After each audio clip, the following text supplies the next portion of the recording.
The exhibition is called Art Opposites. Actually, I wanted to call it Chalk and Cheese, but everybody else said it sounded too much like a cookery demonstration. So it's Art Opposites. And it's two artists, myself and a very old friend of mine called Francis Jeans. And the link really, the only thing we have in common, I guess, is that we're both using oil paint. Otherwise, we work in very different ways. Francis, as you can see by his work, he's all painted outside, and he never uses photographs. He always works in front of what he's working from. Often really busy locations in London, like Farringdon Station, and cafes, and he's very often very interested in the idea of the reflection as well as what he's seeing inside the cafe. I, on the other hand, although I do go outside and, you know, plan sort of research trips and make drawings outside, all my work is done in the final pieces are done in the studio, and from several tests.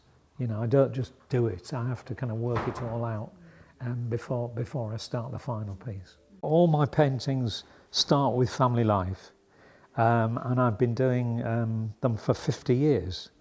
I usually do about one a year. It takes me about a year to do each one, but I'm working over a cycle of 3 years, so I've always got the next idea. So I have folders.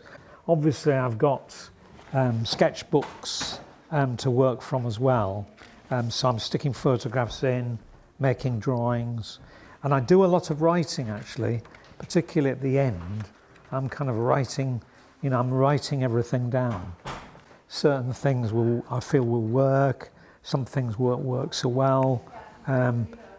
So hopefully, by the time I start, I'll kind of know it's going to be okay.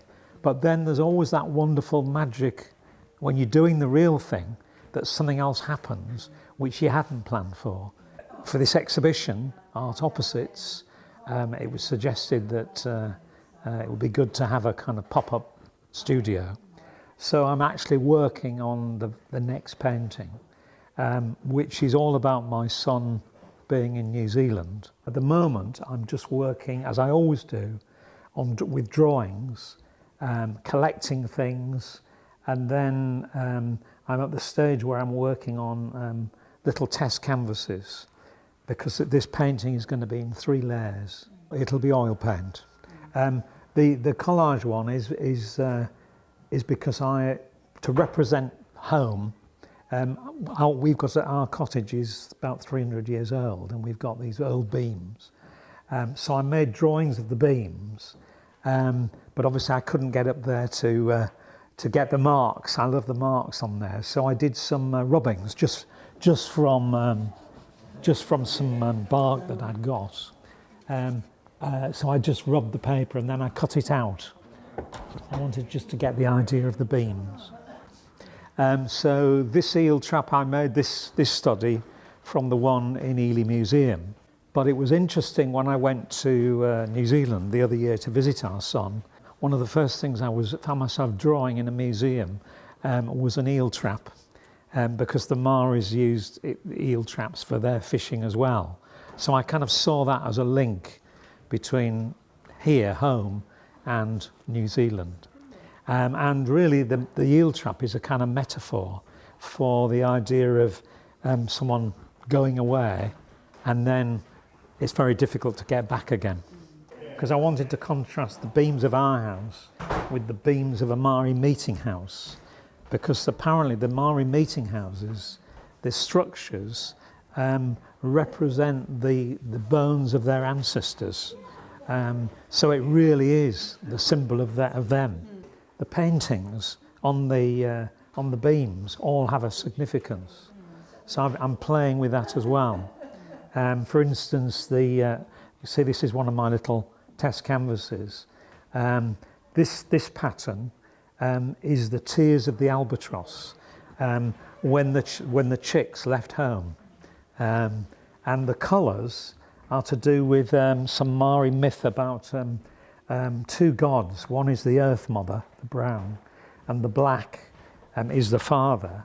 And one of the children, which is represented by white light, with a tiny bit of sponge, I'm trying to create the feeling of light emitting from the kind of bluish shapes. And the latest painting is about my grandmother and her 4 sisters.